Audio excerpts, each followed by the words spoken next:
Muy buenos días, queridos hermanas, queridas hermanas en Cristo Jesús, nuestro Señor. En este hermoso amanecer del día sábado, realmente queramos darle gracias al Señor por el don de la vida y más que todo por esa esperanza que siempre ha ido sembrando en la intimidad de nuestro corazón para realmente confiar absolutamente en Él. Siguiendo realmente esa moción de San Pablo en donde nos quiere dar a conocer ese Espíritu Santo. Hoy vamos a entrar dentro de la historia de los Corintios, en la cual sabemos que tenemos la primera carta a los Corintios y la segunda carta de los Corintios. Pero vamos a esbozarnos solamente en la particularidad de lo que es el Espíritu Santo. En primera de Corintios, del 2 al 1 al 5, nos dice la siguiente manera: Pues yo, hermanos, cuando fui a vosotros, no fui con el prestigio de la palabra o de la sabiduría a anunciaros el misterio de Dios, pues no quise saber entre vosotros sino a Jesús Cristo y este crucificado. Y me presenté ante vosotros débil, tímido y tembloroso. Y mi palabra y mi proclamación consistieron no en persuasivas palabras de sabiduría, sino en una demostración del Espíritu y de poder, para que vuestra fe no se fundase en sabiduría de hombres, sino en el poder de Dios. Prácticamente, lo que se está refiriendo es, en síntesis, que la palabra y la proclamación consistieron en demostrar más que todo la fuerza del Espíritu y del poder. Por eso le pedimos al Espíritu Santo que nos dé la docilidad para poder entender y comprender y realmente llevarnos a compenetrando un poco más dentro del misterio tremendo de Dios. El apóstol San Pablo recuerda a los corintios sus experiencias personales a fundar esa comunidad cristiana. Después de Atenas pasó a Corinto y tal vez debido al poco éxito de su ministerio en aquella metrópolis griega, llega a Corinto débil, tímido y tembloroso. Nos dice: Jesús, Mesías y crucificado fue el tema de su predicación.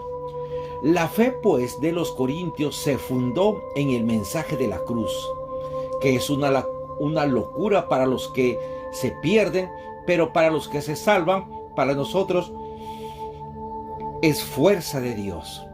Y este mensaje San Pablo lo llama mi palabra y mi proclamación, es decir, logos y querigma. Son aquí una duplicación retórica que equivale a mi evangelio. Es un punto muy importante que debemos de tomar en cuenta en nuestras notas. Pues bien, mi palabra y mi proclamación, es decir, mi logos y mi querigma, afirma el apóstol, no consistieron en palabras de sabiduría humana que tienen por finalidad persuadir a los oyentes para que brinde su adhesión a las tesis del orador, sino a que se desplegaron en una demostración del Espíritu y del poder, como nos dice en primera de Tesalonicenses capítulo 1, versículo del 5 al 6. Esa demostración es una prueba decisiva que llega hasta lo más hondo del ser, donde tiene lugar las grandes demostraciones de la vida. Y esa demostración de la que el apóstol es solamente un instrumento, tiene como primer origen al Espíritu Santo y al poder de Dios, que quiere salvar a los creyentes mediante la locura de la predicación. Pero gracias a la acción poderosa del Espíritu que penetra hasta las profundidades más íntimas del alma, nació en los corintios la fe en Cristo Jesús crucificado, fuerza de Dios y sabiduría de Dios. En los términos espíritu y poder, además de la acción eficaz del Espíritu Santo que convierte el corazón del hombre, puede también sobreentenderse la riqueza de carisma con que el Señor quiso fundar la iglesia de Corinto. ¡Qué hermosura! Más tarde, el apóstol escribirá: las características del apóstol se vieron cumplidas entre vosotros, paciencia perfecta en los sufrimientos y también señales, prodigios y milagros. Así pues, vuestra fe, concluye el apóstol, es una antítesis vigorosa que no está cimentada en sabiduría de hombres, sino en el poder de Dios. ¿Cuál es la sabiduría misteriosa de Dios revelada por medio del Espíritu? Siguiendo en la carta a los Corintios, a partir del versículo del 6 al 10, ¿verdad? Estamos hablando en el capítulo 2, del 6 al 10. Fíjese lo que nos dice esa hermosa palabra. Dice: sin embargo, hablamos de sabiduría entre los perfectos, pero de una sabiduría no de este mundo, ni de los príncipes de este mundo destinados a la ruina, sino que hablamos de una sabiduría que Dios, desde antes de los siglos, para gloria nuestra, sabiduría que ninguno de los príncipes de este mundo ha conocido, porque si la hubiera conocido, no hubiera crucificado al Señor de la gloria.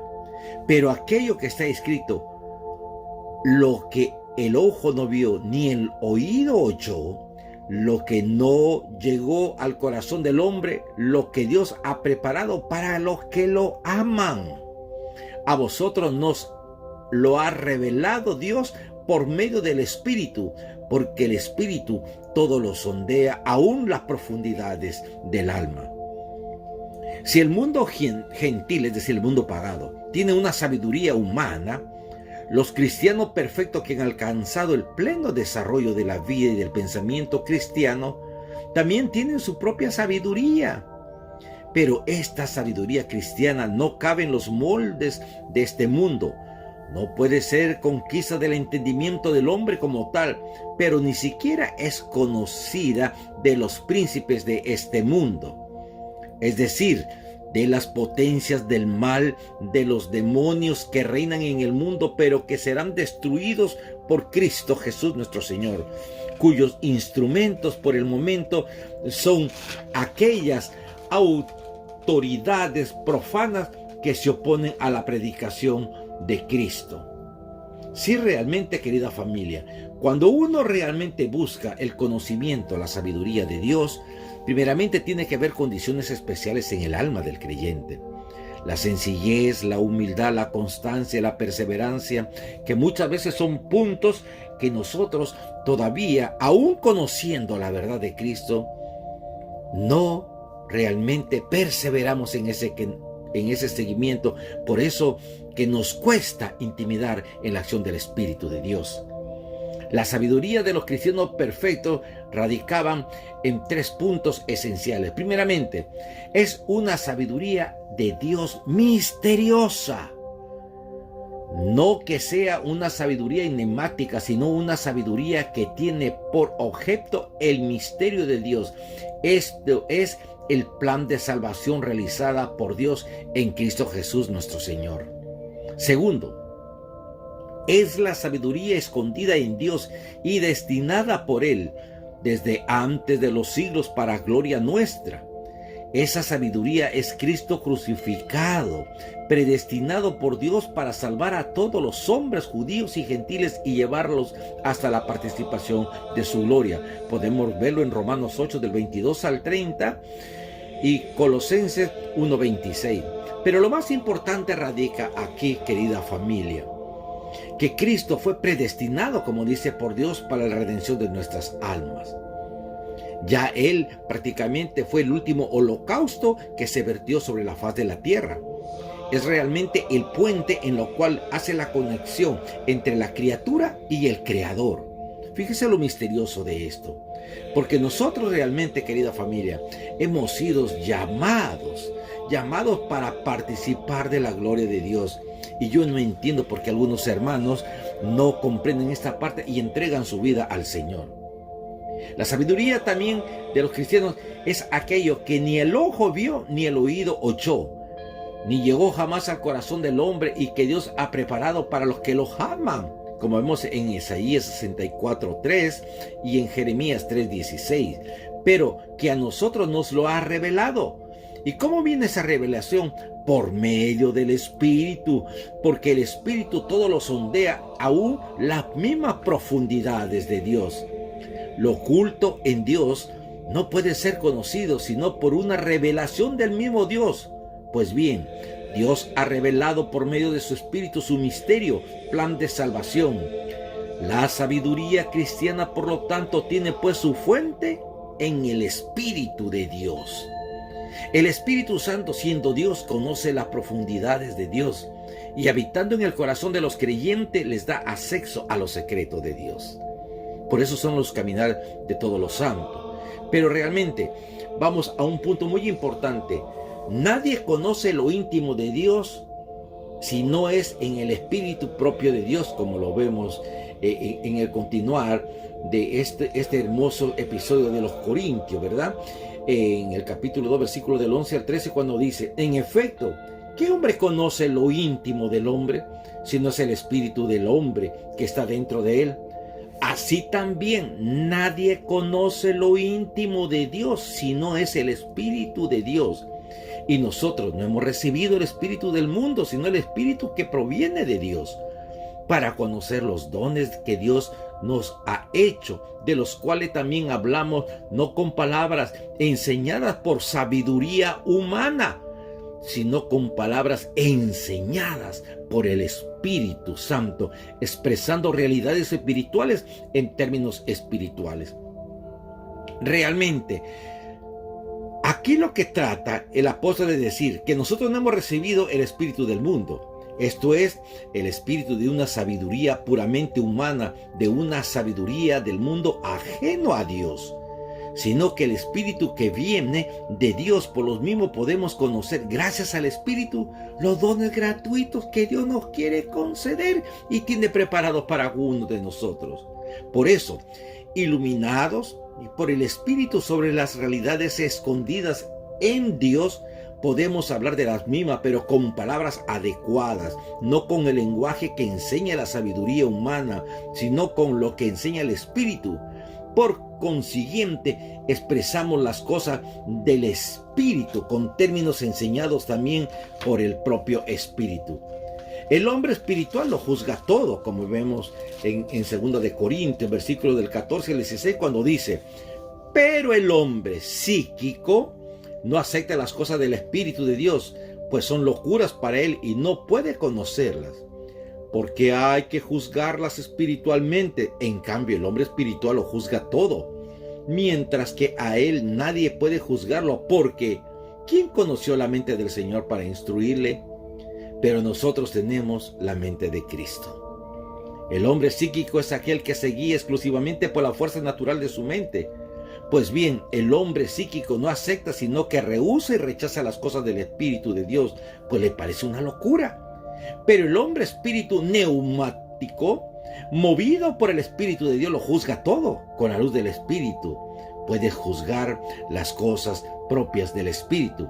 La frase siguiente: mientras que a él nadie puede juzgarlo, acusa un aire de polémica. Nadie. Esto es, que no sea espiritual, como ocurre con los corintios carnales. Más adelante vamos a ver en el capítulo 14, cuando San Pablo establece las reglas a que deberán ajustarse las personas espirituales. Pero nosotros tenemos la mente en Cristo, esa mente que es sinónimo de su espíritu, que es el espíritu propio de Dios. En plural, ese nosotros, el apóstol incluye a sus colaboradores, a todos los cristianos que se dejan mover por el Espíritu, que por consiguiente son espirituales. Dios nos invita a que nosotros también sigamos ese caminar. Por eso le pido a mi Señor que al comenzar este estudio de la carta a los Corintios, nosotros realmente analicemos los pormenores de nuestra vida. Y le pedimos al Espíritu Santo que nos bendiga desde lo alto, en el nombre del Padre, del Hijo y del Espíritu Santo. Amén. Les habló con mucho cariño un amigo, un hermano, César Coronado, del Ministerio de Evangelización Oasis de la Iglesia de Madre de Cristo de la Arquidiócesis de Miami. Realmente continuemos sintonizando, porque estas cartas de San Pablo esconde misterios tremendos, esconde enigmas que si nosotros nos compenetramos dentro de la mente de San Pablo, vamos a poder distinguir la fuerza motriz, la fuerza dinámica del Espíritu Santo que ya está